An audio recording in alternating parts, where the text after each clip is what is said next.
Em Lucas 15, versículo 11 ao 24, diz assim: O filho pródigo.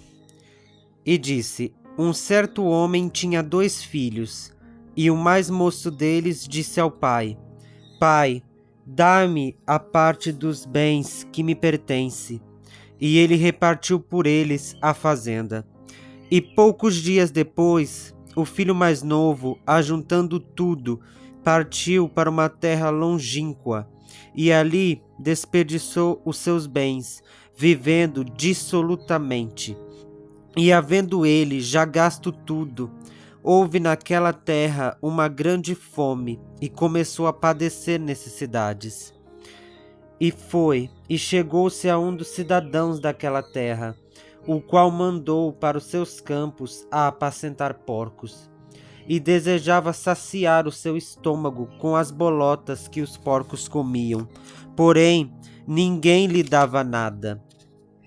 E tornando a si, disse: Quantos jornaleiros de meu pai têm abundância de pão, e eu aqui pereço de fome. Levantar-me-ei e irei ter com meu pai, e dir-lhe-ei: Pai, pequei contra o céu e perante ti. Já não sou digno de ser chamado teu filho. Faze-me como um dos teus jornaleiros. E levantando-se, foi para o seu pai. Quando ainda estava de longe, viu seu pai, e se moveu de íntima compaixão, e correndo, lançou-se sobre o seu pescoço e o beijou. E o filho disse: Pai, pequei contra o céu e perante ti. Já não sou digno de ser chamado teu filho. Mas o pai disse aos servos: Trazei-me depressa a melhor roupa e veste-o, e ponde-lhe um anel na mão e alpacas em seus pés.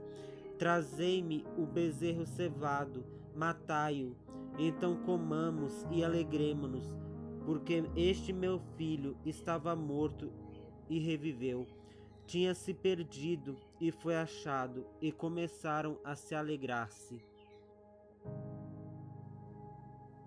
Meus amigos, de que adianta eu viver uma vida inteira de riquezas, de prazeres, gastando tudo que eu tenho, mas eu não tendo Deus na minha vida? De que adianta eu vender e gastar tudo que eu tenho com o que minha carne deseja, mas eu mesmo não viver ao lado de Deus?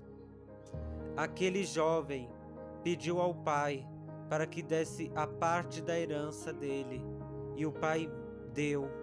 E poucos dias depois ele foi para um lugar onde o pai dele não estava. Gastou o dinheiro, tudo que ele tinha, com o que ele mesmo desejava, mas que não era da vontade do pai.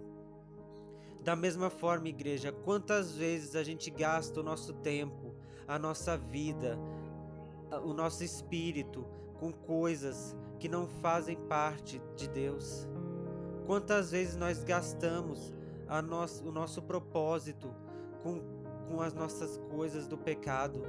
Até quando a gente vai ficar vivendo na pobreza, vivendo ao lado de porcos, e para perceber que na casa de Deus há muita morada, que na casa de Deus há abundância? Aquele jovem precisou cair em si depois de padecer muito para perceber que o lugar dele era com o Pai. Até quando a gente vai continuar vivendo de uma forma errada para perceber que Deus tem o melhor para nós? Que hoje todos nós despertemos e possamos ver que o nosso Pai está esperando o nosso reencontro. Que nós abandonemos a nossa vida de pecados, que nós abandonemos a nossa vida de prazeres, porque tudo isso não vale a pena. A gente tem que mudar, porque se nós não vivermos ao lado de Deus, de que forma vamos viver feliz? A gente não vive feliz se a gente não tem Deus. Que possamos reconhecer que a nossa felicidade verdadeira é ao lado de Deus e não ao lado da nossa vontade. Que hoje nós possamos abrir os nossos olhos e perceber que o nosso lugar é ao lado de quem nos quer bem e de quem nos dá a água viva e de quem nos dá o bom fruto, que este lugar não é no mundo, mas é na casa de Deus.